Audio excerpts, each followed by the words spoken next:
the admissions have begun this time around, not the cutoff system, so a new ball game altogether for you as well. How has it been going so far? Some students complaining of some perhaps glitches on the portal. How have you been handling them, and what are the grievances that have come up as of now?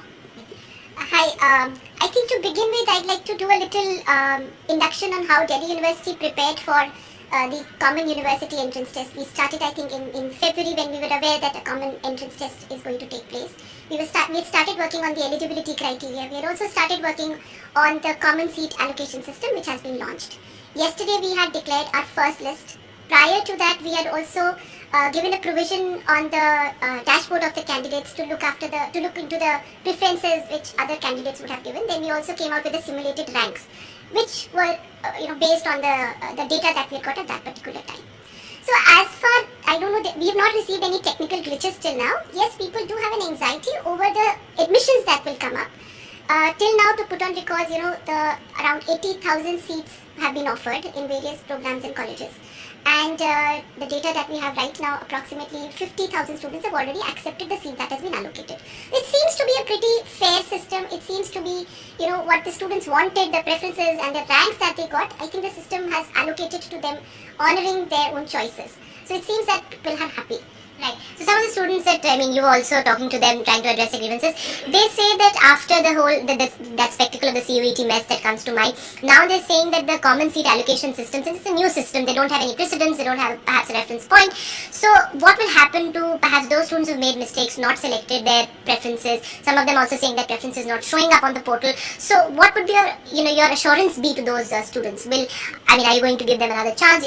We know that a second list will be out too, but what will happen to those students, because this is new for them, it's new for you, but it's also new for them. So what will happen to those students, because they say that your entire year will go down the drain, sir?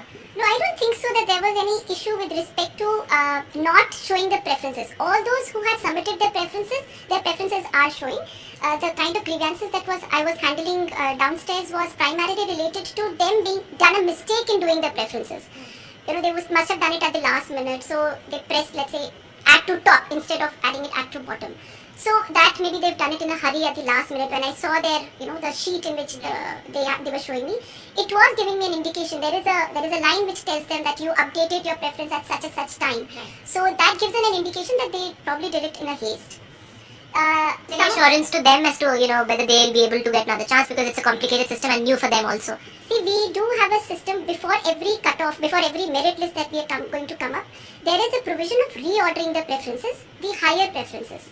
So the order of preferences remains the same, because it's a very interdependent system. It's so my preference and my ranking is going to affect your preferences and your ranking as well. So what candidates can do once they got the seat, whatever they have been allotted to, they must accept it. They must take the admission there, and once we open the portal for upgradation, then they can reorder their higher preferences. So this is a provision that we have done before every merit list. They can, avail this facility and reorder their preferences. Before the merit list is before every round. So right now, if they've done this mistake, there's no way that they can rectify it perhaps right now, because currently what they've got is what they had submitted. Alright, okay. So according to that, since as I just told you, there are 80,000 applicants.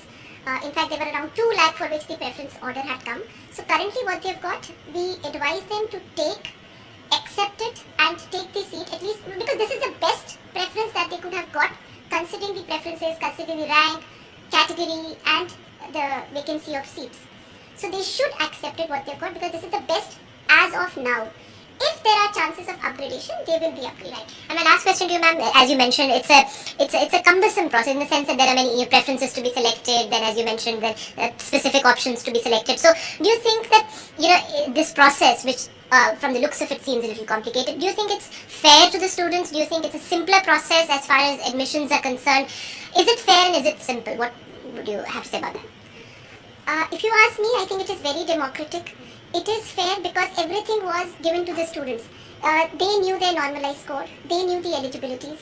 We had also come up with the preference list which was being updated every 2 hourly. So they could gauge where they stand.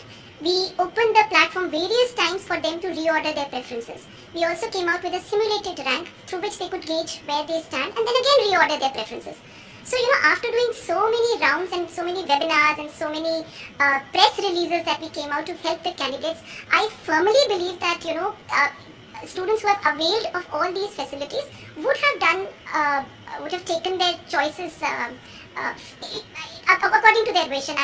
Because, I just gathered that approximately 9,000 students have got their first preference. Right. So this is huge. If 9,000 Also for those, I mean, for people who perhaps don't have access to, say, these facilities, because the entire process is online now. So are those, I mean, is the process fair to them also? So we've set up various help desks at our branch. The help desks are also available at all the colleges. We've also put up grievance committee in a very sequential manner.